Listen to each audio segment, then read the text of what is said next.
ভোটের আগে আরামবাগ থেকে অশান্তির খবর প্রকাশ্যে আসছে। বিজেপি উপপ্রধান তপন বাগের মাথা ফাটিয়ে দেওয়ার অভিযোগ উঠে আসছে তৃণমূলের বিরুদ্ধে, এবং যে অভিযোগ করা হচ্ছে যে রাতে তৃণমূলের বাইক বাহিনী দাপিয়ে বেড়ায়, যেখানে বিজেপি উপপ্রধান সহ 5 জন আহত হয়েছেন বলেই খবর। তবে এই মুহূর্তের যে খবর পাওয়া যাচ্ছে, এই ঘটনায় দুজনকে গ্রেপ্তারও করেছে পুলিশ। এ বিষয়ে আরো বিস্তারিত আমরা জানবার চেষ্টা করব। আমাদের প্রতিনিধি রুমা পাল আমাদের সঙ্গে রয়েছে। রুমা, কি খবর পাচ্ছ এই মুহূর্তে? দেখো, রাজহাটি 1 নম্বর অঞ্চলে উপপ্রধান তপন বাগের মাথা ফাটিয়ে দিয়েছে রাতের বেলা দুষ্কৃতীরা, এবং এই নিয়ে রিপোর্ট চেয়েছিল নির্বাচন কমিশন। সেই রিপোর্ট এসে পৌঁছেছে এবং এই ঘটনায় কিন্তু দুজনকে গ্রেপ্তার করা হয়েছে।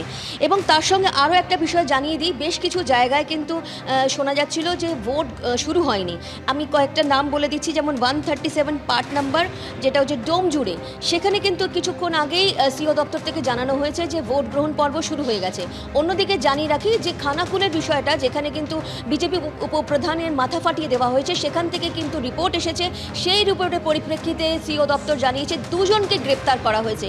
এবং এখনো পর্যন্ত যেটা খবর আসছে বিভিন্ন জায়গায় থেকে, যে ভোট গ্রহণ পর্ব শুরু হয়েছে এবং এখনো পর্যন্ত মোটের ওপরে শান্তিতেই কিন্তু ভোট গ্রহণ পর্ব চলছে। এবং সিও দপ্তর থেকে কিন্তু এআই মাধ্যমে পুরো সমস্ত লাইভ ওয়েবকাস্ট হচ্ছে, সব জায়গায় এখনো বুথের ভেতরে কি হচ্ছে সমস্ত কিছু দেখা হচ্ছে।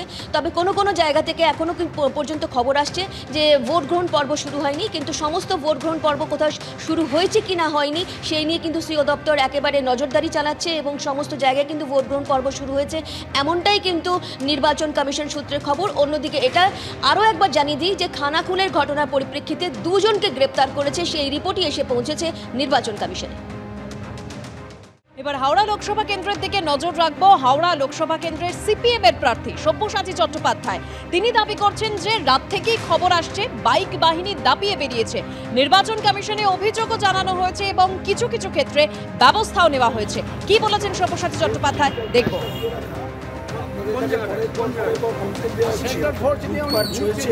আজকে বিকেল থেকে আমরা কমপ্লেনের পর কমপ্লেন দিয়েছি। চলো ভাই চলো, ফাঁকা রাখো। আরে আমরা পার্টি মেম্বার যাবো। হাওড়া সদর কেন্দ্রের সিপিআইএম প্রার্থী সব্যসাচী চট্টোপাধ্যায় তিনি সকালবেলা নিজের ভোট দিয়েছেন এবং তারপর বেরিয়েছেন। পুরো পরিস্থিতি ভোটের দিন রাস্তাতেই থাকবেন, তার সঙ্গে সরাসরি কথা বলবো। সব্যসাচীদা, গতকাল রাত্রেই গন্ডগোলের খবর পাওয়া গেছে, কি ঘটেছিল? বিভিন্ন জায়গায় তো হচ্ছে, উত্তর হাওড়ার কিছু অংশে এবং বালি কিছু অংশে, লিলুয়াতে একটা, এমনিতেই লিলুয়ার একটা বিস্তীর্ণ অঞ্চলে অন্য কাউকে প্রচার করতে দেওয়া হয় না, সেখানে একজন দুজন মাথা মাফিয়াদের মতন তারা সব কিছু নিয়ন্ত্রণ করেন। সেই জায়গাগুলোতে বাইক বাহিনী দাপিয়েছে, মিড়পাড়া, চকপাড়া, এই সমস্ত অঞ্চলে বাইক বাহিনী দাপিয়েছে। তবে নির্বাচন কমিশনের কাছেও আমরা অভিযোগ করেছি, প্রশাসনের কাছেও অভিযোগ করেছি, তারা ব্যবস্থা গ্রহণ করেছেন, বহু ক্ষেত্রে ব্যবস্থা গ্রহণ করেছেন, বহু ক্ষেত্রে করেননি। যাই হোক, এটা বড় কথা নয়, বড় কথা হচ্ছে মানুষ কিন্তু মুখিয়ে আছেন ভোট দেওয়ার জন্যে।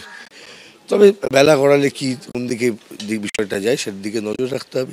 অভিযোগ যদি আসে যে মানুষের ভোটাধিকার প্রয়োগ করতে কেউ বাধা দিচ্ছেন, তাহলে সেই জায়গায় আমি নিশ্চিন্ত করবার জন্য যে তারা ভোটাধিকার যাতে প্রয়োগ করতে পারেন আমরা থাকবো। আপাতত শেষ প্রশ্ন, যে লম্বা ভোটের প্রচার তো চললো, আজকের দিনে আপনার স্ট্র্যাটেজি কি থাকবে? স্ট্র্যাটেজি বলে তো কোনো প্রশ্ন নয়, আমাকে এনশিওর করতে হবে প্রত্যেকটি মানুষ যাতে ফ্রি অ্যান্ড ফেয়ার ইলেকশনে অংশগ্রহণ করতে পারেন। আজকে আমার কোনো আলাদা স্ট্র্যাটেজি থাকবে না, আমি ফ্রি অ্যান্ড ফেয়ার ইলেকশন করবার জন্য বদ্ধপরিকর।